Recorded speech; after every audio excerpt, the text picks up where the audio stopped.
Hold on 1 second. There is no secret to the nutrition strategies for hybrid athletes. And anyone telling you otherwise is trying to take advantage of you. However, there are some essential strategies that you can implement to maximize your performance and enhance your recovery. And that's what I'm gonna be talking about in today's video. The first thing I'm gonna talk about is the importance of proper fueling. Now, I recently recorded a podcast on this entire topic and the feedback was amazing. So if you want a deeper understanding and education on this entire topic, make sure to click the link in the description that will take you right to the podcast episode. When I first started training and trying to fuel for my training, I messed it up horribly. I'm just craving water. I'm like so thirsty for water right now. Couldn't make it through workouts with sustained energy because I wasn't fueling properly throughout the day and I wasn't fueling properly around the workout. So if you are experiencing any of these symptoms, you are probably underperforming because you are under fueling and ultimately you are not recovering through that process. Now, when I was training for my Ironman triathlon with my coach Natasha, she told me one day, and this is coming from a professional triathlete, she said, "Nick, if you keep me fueled, I can train all day." And she taught me how to use carbohydrates strategically around workouts. She taught me how to use electrolytes and sodium manipulation to improve performance and enhance recovery, and it made the biggest difference.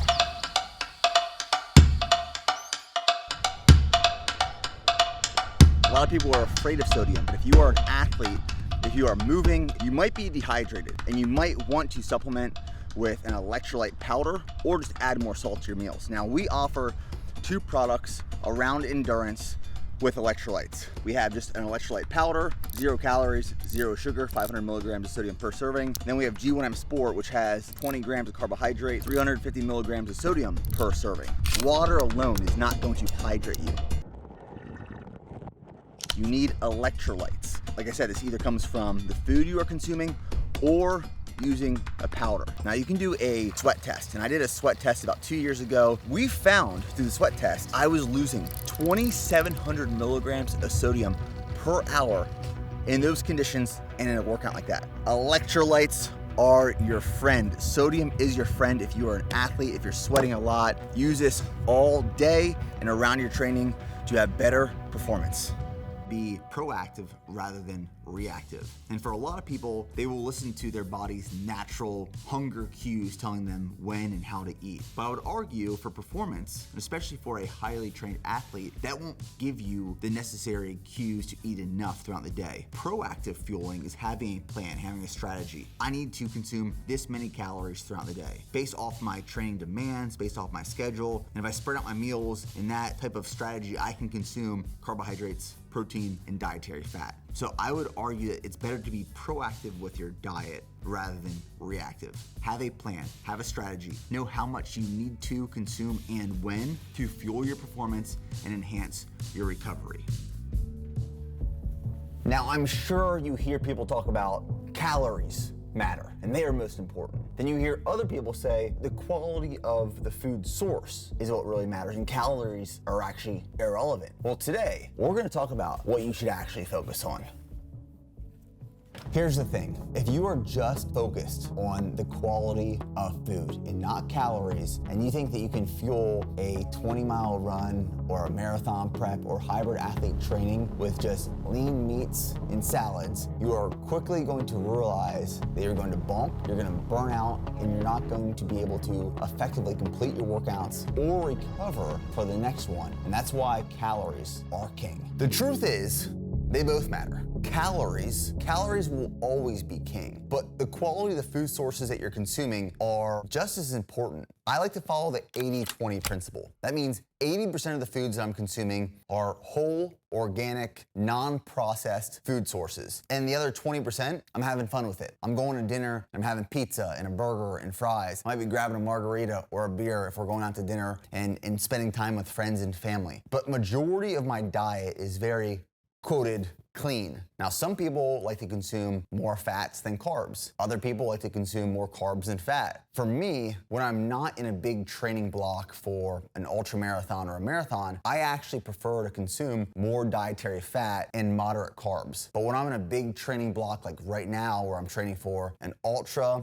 and I'm going into a marathon training block after this, I prefer to increase carbohydrate intake and decrease dietary fat intake. So here's the baseline of where I like to get started. You can take this, you can apply this to your diet, and then manipulate macronutrients based off of what you just prefer. I like to set protein at 1 gram per pound of body weight. So me being 200 pounds, I'll set my daily protein goals at 200 grams of protein per day. Setting up my fats, now that my fats are a little bit lower than normal, I'll set my fats at about 25% of my total daily calories. So if I'm consuming, say, 3,500 calories a day, my dietary fat that I'm consuming might be between 90 and 100 grams of fat. And for the rest of my calories, I'm gonna fill that in with carbohydrates. Now my carbohydrates right now are anywhere from 450 to 550 grams a day. And that's just based off of my physical requirements for training, the amount of miles that I'm running, and the time I'm spending in the weight room. That's like baseline, how I like to set up my diet.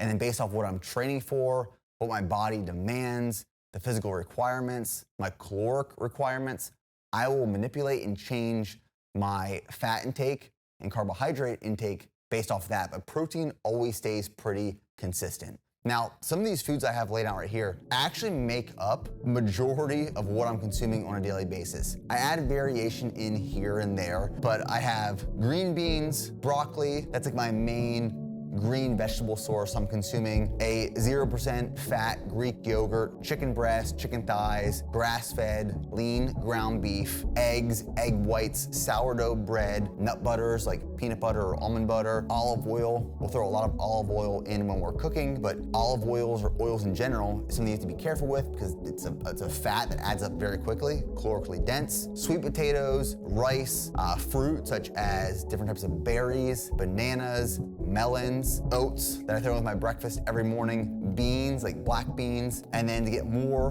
protein in my diet, I supplement with either a whey protein or a plant-based protein powder that we offer at BPN. And every morning before I go out for a run, I consume 2 scoops of G1M Sport, which is our carbohydrate and electrolyte supplement. So these are the main food sources I'm consuming on a daily basis. Yes, there's variation and I'll throw different things in, but this makes up most of what I'm consuming to focus on both calories and quality of the source of the food.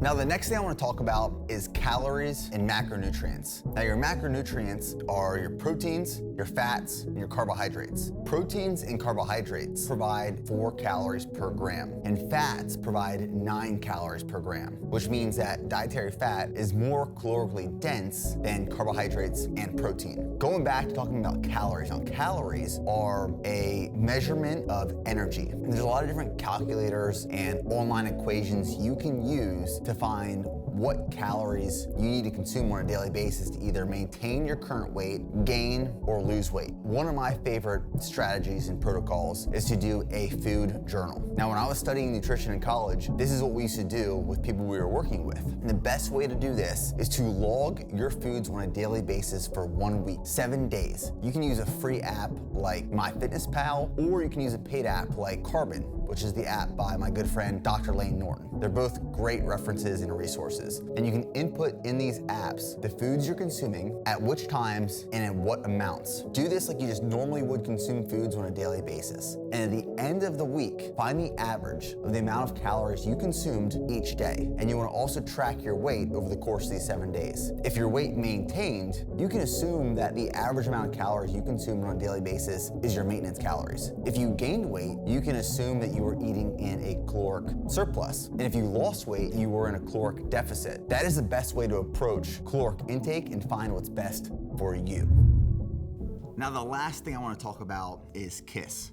Keep it simple, stupid. I first heard this when I was in the Army, and we applied it to a lot of different things, and it made a whole lot of sense. You can apply this to your training, you can apply this to your nutrition. There's a lot of things we can do to make incremental progress with our health, our performance, our recovery. And what I find a lot of the times is that people want to focus on the shiny incremental pieces that are going to make these small, subtle changes, but you can only make incremental progress if you've built the base first. Keep it simple. Focus on getting enough calories, hitting your macronutrient goals, training efficiently and effectively, and progressive overload. And then after you've focused on and refined those processes, we can start adding the icing on the cake that might make incremental progress to the process we've already started. And remember, the best diet is one that we can stick to. As always, go on more.